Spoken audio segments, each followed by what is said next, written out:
لهمبر هبونا هزن ترکیه لباشور کردستان و روش آوای کردستانه کلوان داویان هز کابلی روش آوای کردستانه هجماره که چالاکوان و آلیگرین هدف لباشور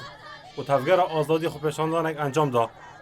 خوپشاندان لپرا عنکاوه هیا کو بر کنسولخانه ترکیه بروچو و تدا بجدار بویا جبلی دربرینا ناراضی بونه لهمبر هبونا هزن ترکیه لباشور روش آوای کردستانه ناراضی بونا خو لهمبر دست سرکرنا هفسروک و اندام پارلمانتارن هدف جی جلوی ترکیه و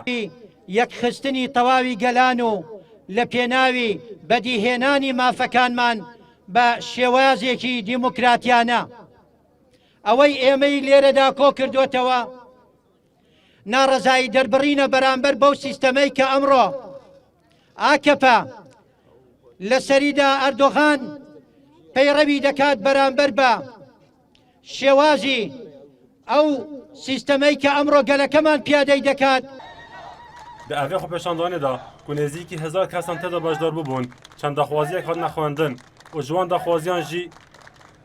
یەکەم داوا لە حکومەتی هەرێم دەکەین کە کونسڵی تورکیا بان بکات و فشار بخاتە سەری بە مەبەستی ئازادکردنی هاوسەرۆک و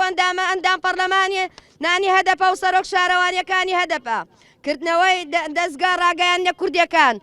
دووەم پێویستە نەوەستین چونکە هێزەکانی تورکیا مەترسیە بۆ سەرباشووری کوردستان. سێیەم داوا دەکەین پێکەوە کار بکەین تاوەکو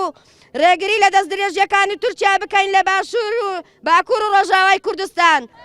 ده اوی خوپشاندانه دا خوپشاندارن هجماره که دروشمان هلگرت بون و دو گود نوه هر وها واسا دیار دکرن هبونا هزگا ترکیه لباشور کردستان دبیت اگره چکرنا شر مذهبی و تو رولکی باش جینا بیتن هر وها نوینر هدف جی لباشور کردستان را گهاند دولت ترکیه هر جدا سپیکا خناغا آشتی و حتی تکدانه نیت که باش لهمبر کردان نبویا یه روزانن امتنه نهیلای و سردانی و پیشگیری خوش بو هدف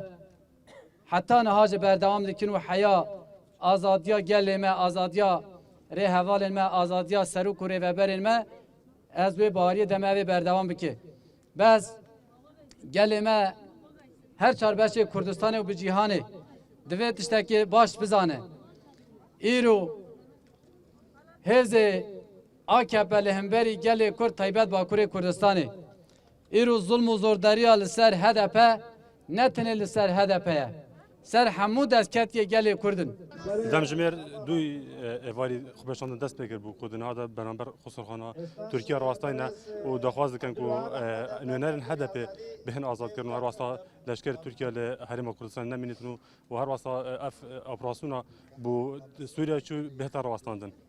لداوی آخر وبونه پشک کابجدار بوان رابون بستاندن و وینین رجب طیب اردوغان سروک ترکیه وکی ناراضی بونه که لهمبر کلیارن ترکیه ددمن در بازبویش دا لسر دسته سرکرن هفسروک و پارلمانتارن هدفه پشک که حزبان ناراضی بونه خواه در بری و خواستن او اندام هفسروک نوان بهن آزاد کرن ایاس عبدالله NRT هولر